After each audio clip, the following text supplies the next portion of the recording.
Bu yerdan men mana bu yerdan register degan, ya'ni ro'yxatdan o'tish tugmasiga bosaman.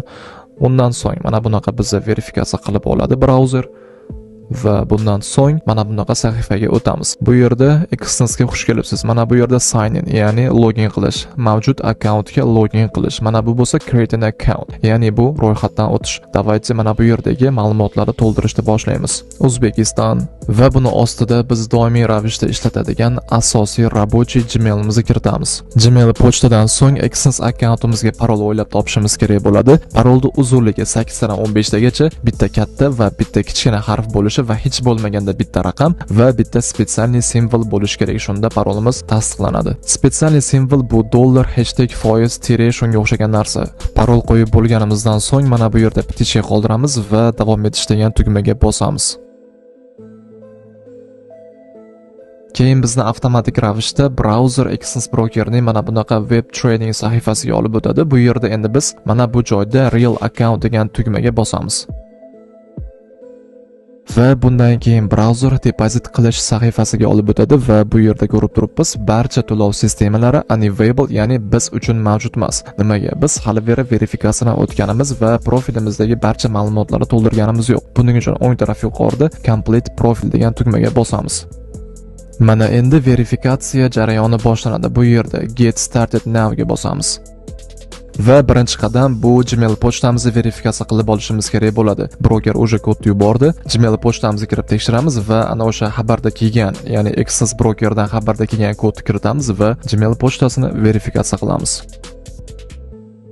Brokerdan pochtamga kelgan xabarda ichidagi 6 xonali parolni kiritib bo'lganimdan so'ng Gmail pochta o'sha verifikatsiya qilib bo'lindi. Mana bu yerda bitishga chiqdi. Keyingi qadam bu telefon raqam verifikatsiyasi. Mana bu yerda confirm phone'ga bosamiz.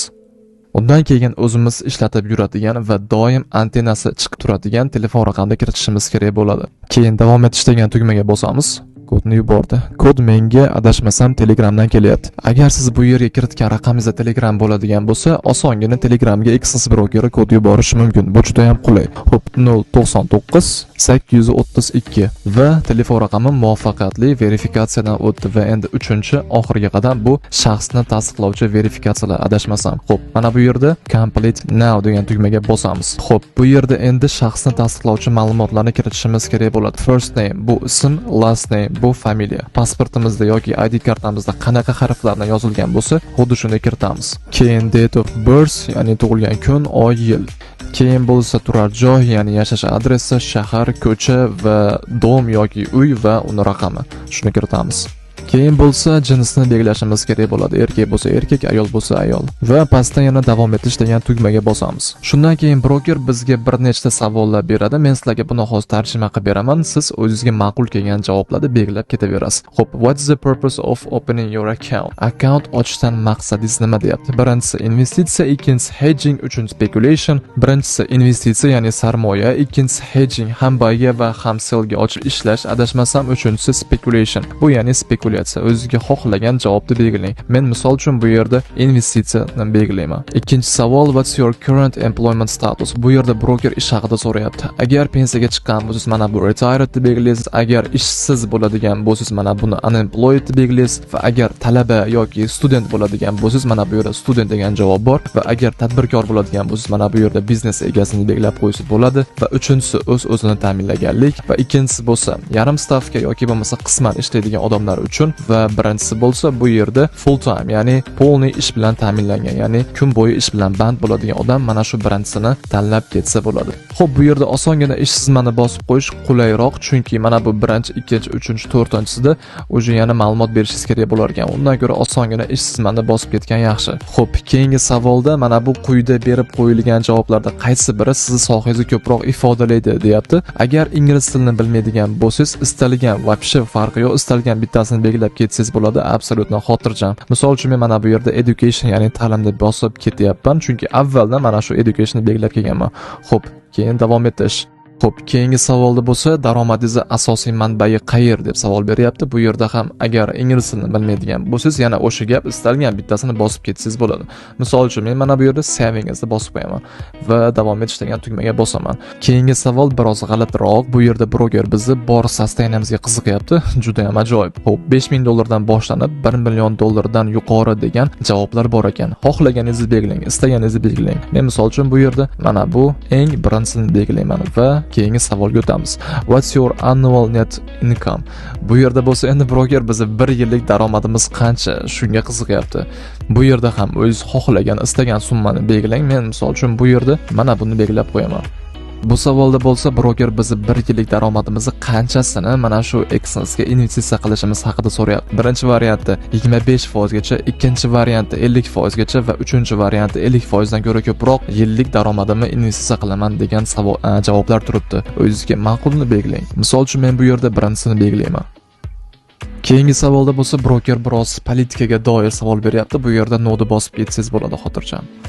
Bu yerda broker realniy hisob bilan, ya'ni realniy pul bilan oxirgi 3 yilda qancha savdo qilganimiz to'g'risida savol beryapti. Misol uchun, birinchi javob 10 tadan 40 tagacha bitim ochganman, ikkinchisi bitim ochmaganman va uchinchisi bo'lsa 100 marta savdo qilganman, to'rtinchisi bo'lsa 40 tadan 100 tagacha savdo qilganman va mana bu javobda bo'lsa 10 tadan ko'ra kamroq bitim ochganman va oxirgisida bo'lsa faqat demoda savdo qilganman degan javoblar bor ekan. Bularni ichidan o'zingizga ma'qul bo'lgan javobni belgilab ketishingiz mumkin. Men misol uchun mana bu overuse trades'ni belgilab qo'ydim. Xo'p, keyingi savol. How much time do you spend on market analysis? O'qishda ham yorvordim, reading news and trading per week. Bu yerda bo'lsa bir hafta davomida siz qancha vaqtingizni bozorda analiz qilishga sarflaysiz deb so'rayapti. Bu yerda ham o'zingizga xohlaganingizni belgilab ketishingiz mumkin. Men misol uchun bu yerda mana bu ikkinchisini belgilab qo'ydim. Bu yerda ham trading bo'yicha tajribasi bormi yoki bo'lmasa ta'lim olganmisiz deb so'rayapti. O'zingizga xohlagani ha yoki yo'q deb belgilab ketishingiz mumkin. Misol uchun men bu yerda ha deb belgilab ketyapman. Keyingi savolda bo'lsa broker to'g'ridan-to'g'ri masala beryapti. Agar sizlarda ham mana shunaqa chiqadigan bo'lsa, mana bu ikkinchisi adashmasam to'g'ri bo'lishi kerak. Keyingi savolda bo'lsa broker quyidagicha savol beryapti. Qachon sen ochgan bitimlar yopilib ketishi mumkin avtomatik ravishda deb. Bu yerda mana bunisini belgilab qo'ysangiz to'g'ri bo'ladi.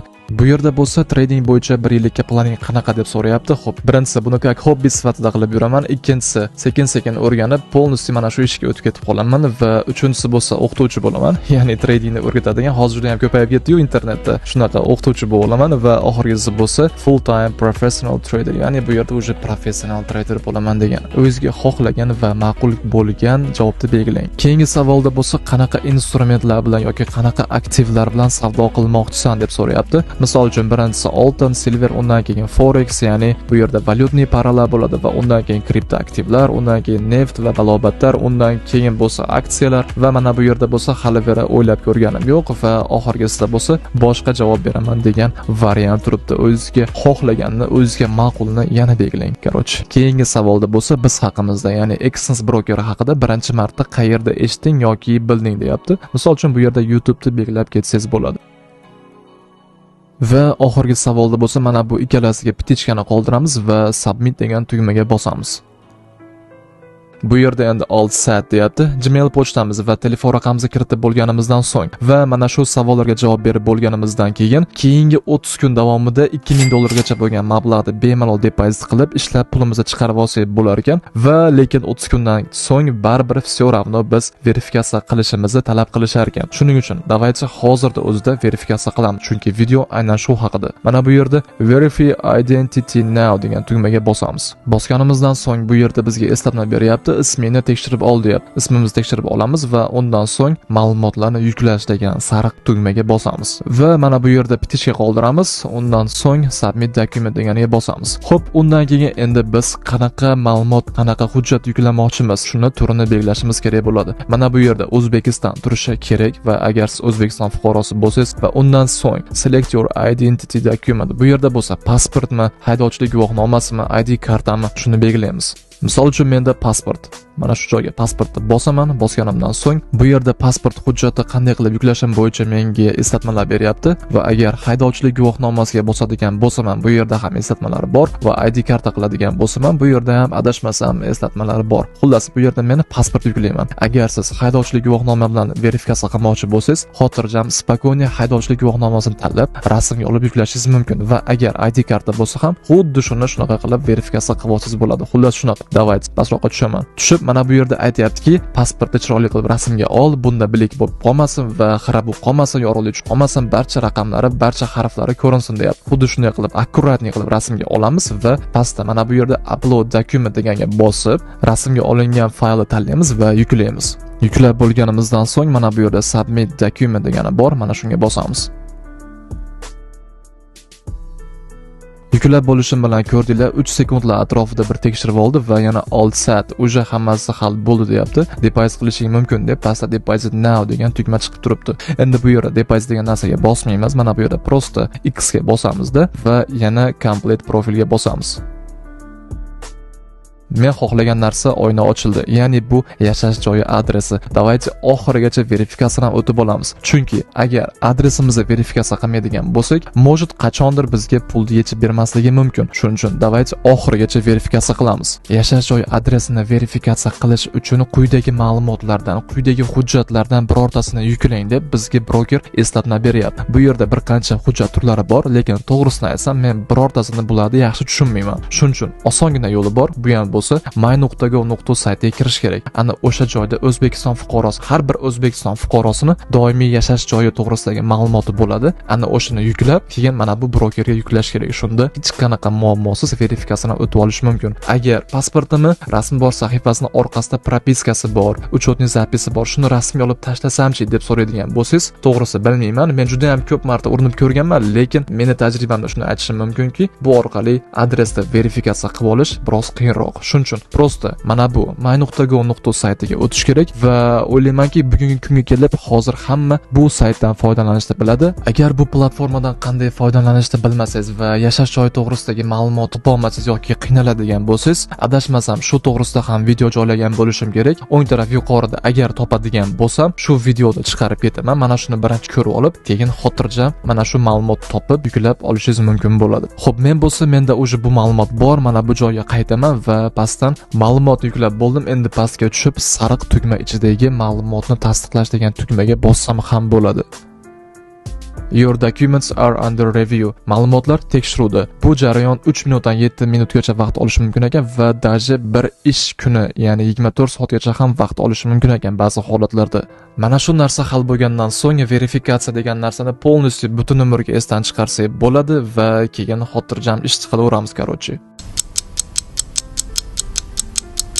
Bir qancha muddatdan so'ng verifikatsiya jarayoni muvaffaqiyatli yakuniga yetganini ko'rishimiz mumkin. Buni yuqoridagi mana bu petichkani qo'yib account verification complete degan yozuvdan bilib olsak bo'ladi. Xo'p, endi agar deposit sahifasiga o'tadigan bo'lsak, biz uchun barcha to'lov sistemalari o'zi dostupna, o'zi bizga bunda access bor. Ya'ni biz uchun mavjud demoqchiman. Ro'yxatdan o'tdik, ya'ni registratsiya qildik va shaxsimizni tasdiqlab, полностью verifikatsiyadan ham o'tib bo'ldik. Endi lekin hali beri video tugagani yo'q. Yana bir muhim joy bor, muhim jihati bor. Bu joyni albatta ko'ring. Ko'rmasangiz bo'lmaydi. Xo'p, oxirgi paytlarda juda ham ko'pchilik menga savol bergan, Access Broker bilan bir ko'ngilsizlik, bir muammo bo'layotgan ekan. Bu nima desa, qachonki ular pulni yechib olayotganida Access Broker kod yuboryapti, ularning telefoniga bo'lsa kod kelmayapti. Bu muammoga aynan nima sabab bo'lishini bilmayman, balki qanaqadir texnik muammolar bordir, lekin telefon raqamiga kod kelmayapti. Bu qachonki siz Access Brokerdan pulingizni chiqarib olmoqchi bo'lganingizda, broker sizni xavfsizligingizni o'ylab, siz kiritgan telefon raqamiga kod yuboradi. Mana shu kodni qachonki siz kiritmagunizcha sizni arizangiz tasdiqlanmaydi va broker sizga prosta pulni yechib bermaydi. Endi bu holatda nima qilish kerak? Bu holatda birinchi navbatda 24 soat kutish kerak ish kunida va ertangi kuni o'sha himoya tizimini telefon raqamdan Google Authenticatorga o'tkazish kerak. Ya'ni 2 bosqichli himoya tizimiga o'tkazib olishimiz kerak. Hozir shu narsani amalda men sizlarga ko'rsatib beraman qadam-qadam va shunday qiladigan bo'lsangiz sizda hech qanaqa muammo bo'lmaydi. Buning uchun biz mana bu yerda security settingsga o'tishimiz kerak. Va mana bu yerda X-step verification, ya'ni 2 qadamli verifikatsiya degan joy bor. Mana shu joyda bizning telefon raqamimiz turgan bo'ladi. Endi mana shuni biz Google Authenticator'ga o'tkazib qo'yishimiz kerak. Uning uchun mana bu yerda change degan tugmaga bosamiz. Bu yerda himoya tizimini o'zgartirish mumkin bo'lgan bir nechta alternativlar bor ekan. Bularni hozir ko'rib chiqamiz. Hozir amaldagisi mana bu telefon raqamiga kod yuborish. Bu juda ham noqulay. Istalgan payt siz xohlagan payt kod kelmay qolishi mumkin.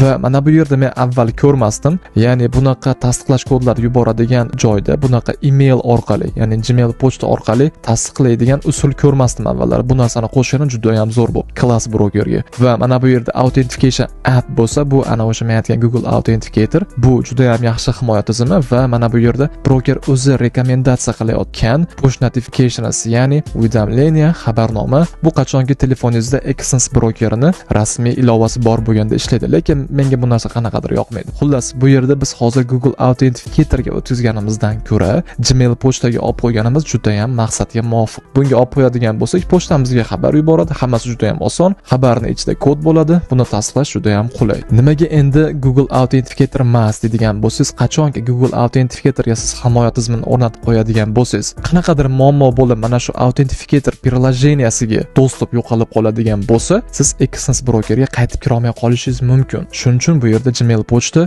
eng ma'qulrog'i va afzalrog'i deb o'ylayman. Mana shu Gmail pochtaga olamiz va keyingi tugmasiga bosamiz. Undan keyin adashmasam telefon raqamiga yana kod yuborish kerak bo'ladi. Kod yubordi, kodni qabul qilib oldim. Bu safar ham o'rtoqlar e'tibor bering, bu safar ham kod Telegram orqali kelyapti. 959 767. What action confirmed bo'ldi. Всё. Endi 2 bosqichli himoya tizimi bu Gmailda ishlaydi. Juda ham chiroyli, juda ham yaxshi. Klass. O'ylashimcha bugungi mana shu ma'lumotlar yetarli. Bugun hozir mana shu joyda videoni yakunlamoqchiman. Agar video sizga foydali bo'lgan bo'lsa va nimadir yangi narsa o'rgangan bo'lsangiz, doimgidek so'raydigan narsam faqat bitta. Videoga albatta like bosib qo'yib, o'zingizni fikringizni kommentariyada qoldiring va mana shu Income Fix kanaliga obuna bo'lib, eng muhimi qo'ng'iroqchani bosib qo'yishni esdan chiqarmang va shu orqali siz men yangi qo'ygan videomni o'tkazib olmaysiz. Shu joyda sizlar bilan xayrlashaman. Hammaga xayr, sog' bo'linglar, salomat bo'linglar.